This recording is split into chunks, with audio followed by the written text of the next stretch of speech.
What's going on, everybody? Welcome to Chuds BBQ. My name is Bradley Robinson, and today I'm going to show you how I built this Chud Pit 65-gallon offset smoker. Roll it!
The first thing I always do when building a smoker is getting it off the ground.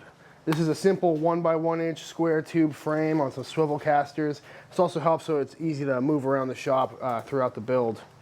And what I'm welding with is a Hobart 140 welder. It's a flux cord MIG welder, which is a really kind of gross, sputtery way of welding, but it also cleans up really nice. You can get some really good beads with the help of a wire brush here. This is a pipe style pit as opposed to a tank style pit, and they both have their positives and negatives. If you want me to get into that, I can do that in a separate video, but for now I'm going to get the door started, and I'll show you my super high-tech way of how I make hinges.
Keanu Reeves, terrible movie right there. All right, making some progress on this here pit. Door is knocked out. We got full beads all the way around on this door. And you may have noticed that I tacked it down on both sides here, and that's just so the door doesn't warp while I'm doing these big beads. Little pro tip for you. And then once it cools down, I can just zip this end off. And we should have a door that's perfectly aligned.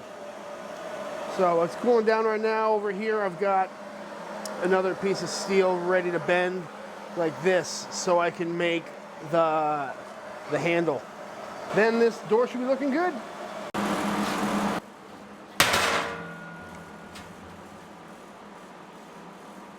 Nice and tight.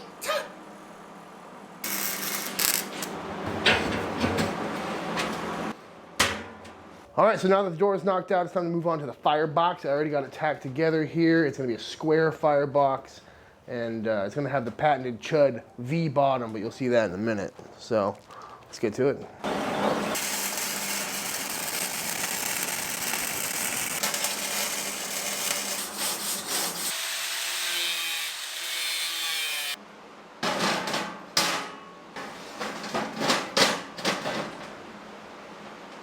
All right, so this is the firebox I typically put on all my offsets. It's got this V shape, which helps kind of mimic the benefits of having a round style firebox. Also, this way you can get some insulation underneath, which will help it from rusting through, and also help more heat be directed upwards instead of downwards. But the main reason for the V is so when you throw logs in, they sit this way, and you get a nice air gap between the coals and the wood, which will promote a really clean fire instead of like sitting on it directly, which will smolder a lot and have a lot of, you know, that dirty smoke. So next up is get this top on here, and we will get it mounted.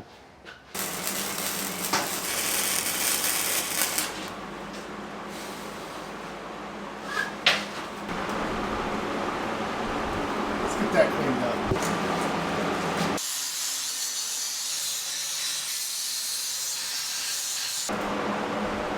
Nice and clean.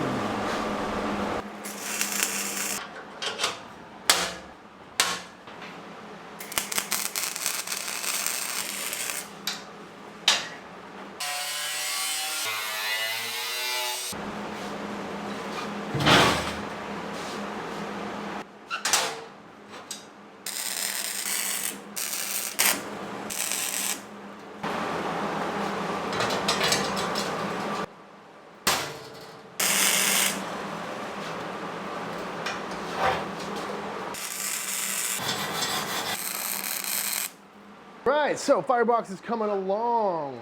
Basically, got all these welds smoothed out, got this handle made, which is just simply a bolt and some washers. I got a bead right here and down below so the whole thing doesn't go spinning all over the place. And I put these on all my pits. It's a little notch system for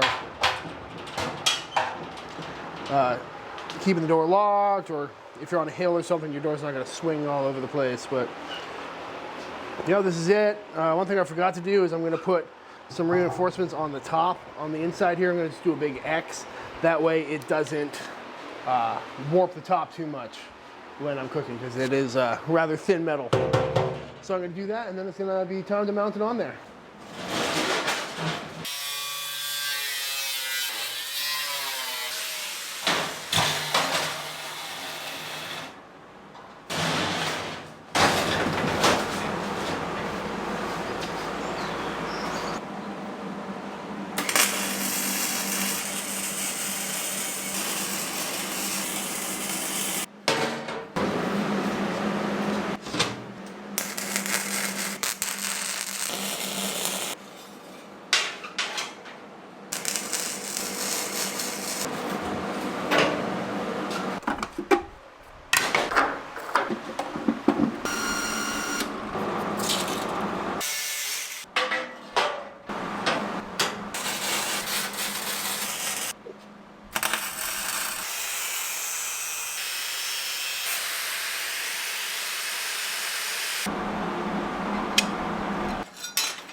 All right, this smoker is finally starting to look like an actual smoker. We got the collector made, we got the smokestack on.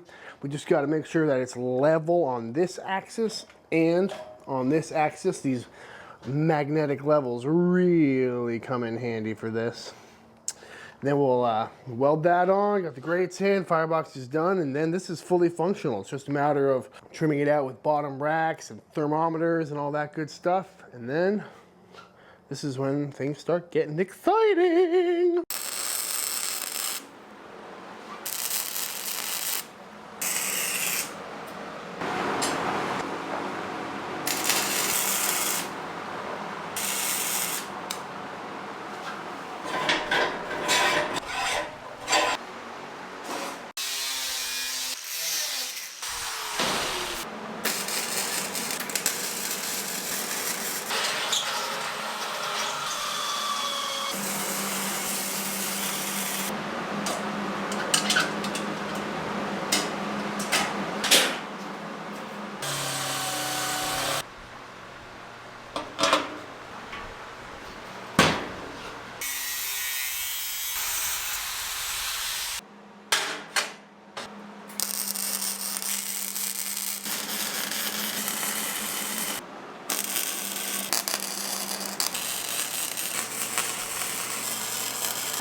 And just like that, this smoker build is complete, and there is not much better feeling than doing the final weld on a project like this.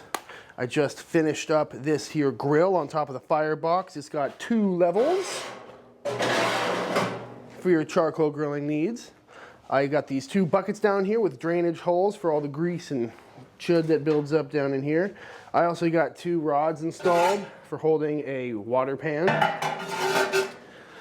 So now all that's left to do is fire this thing up, burn it out, and then get it greased up, and it's time to start cooking. I think it's time for a new one of these.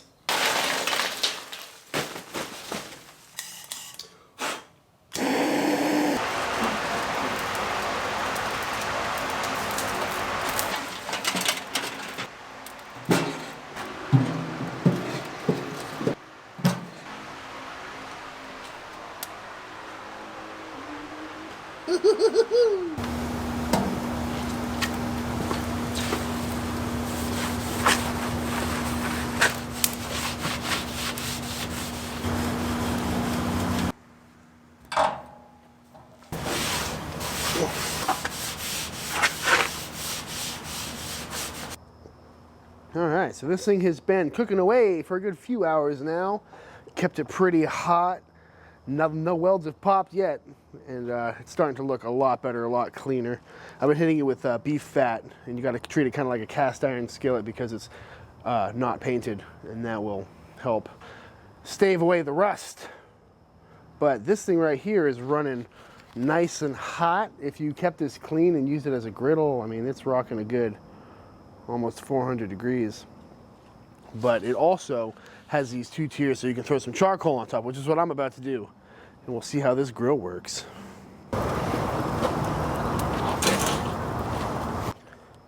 Shout out to Eco Charcoal. Thanks for sending me this bag of charcoal to try out. I'll let you know what I think.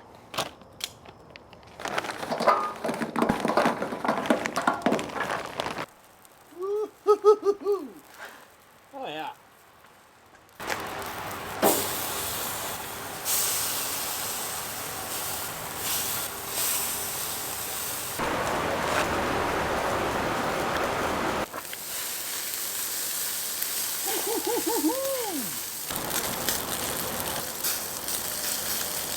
And just like that, this smoker build is complete. This thing has been burning out all night and all day long. It's got a really nice season going on it, and it's ready to go off to a lovely new home. I even got a rack of ribs on here just to prove that it works. If you want to see me cook these, let me know in the comments below, and I will make that happen. All right, thank you so much for watching this video. If you enjoyed it, please like and subscribe. And if you have any questions or comments, just let me know in the comments below. Or hit me up on Instagram. That's where I'm most active. I am at ChudsBBQ. I'll have links in the description for all the tools I used throughout this build. And while you're down there, please let me know what you guys want to see next, whether it's another pit build or if you want to see me actually cook on one of these things. But until I see you guys next, please stay safe, stay sanitized, and go cook something outside. Peace!